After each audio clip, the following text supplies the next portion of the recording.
السلام عليكم ورحمة الله تعالى وبركاته، حياكم الله. ونقولوا مبروك للجزائر بفوزها على الكونغو. أذكار في العديان والناس اللي كانوا يستناو فينا أنه نطيحوا، جايينكم ما تخافوش في الديمي فينال. على كل حال أنا حبيت ندير ميساج خفيف ظريف.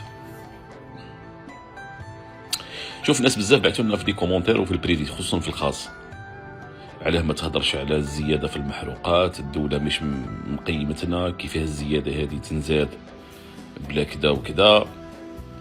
والحمد لله أنه الدولة طلعت وتكلمت، وأنه فيه مؤامرات تحاك ضد الحكومة والرئيس والدولة.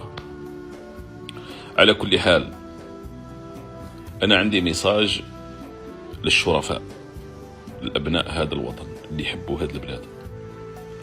والله العظيم ستندمون يوم لا ينفع الندم، ستندمون على وطن لم تدافعوا عنه كالرجال.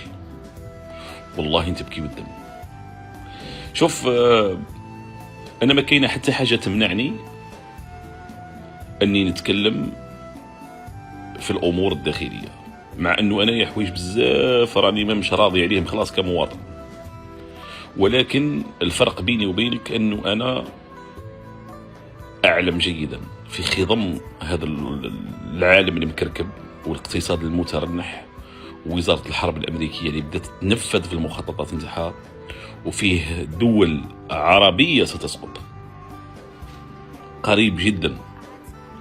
فأنظن أنه الفرق بيني وبينك أنه موش الوقت اللي أنا نحكي فيه على هذه الأمور. التفاصيل هذه مازال موش وقتها. هذا هو برك الفرق بيني وبينك.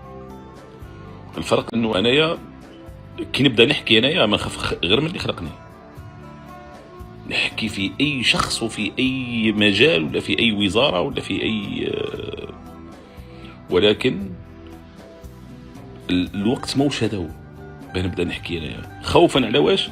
خوفا على بلادي. أنا ما نخاف حتى من واحد، ولكن موش هو الوقت اللي نبداو نحكيو فيه على أمورات تزعزع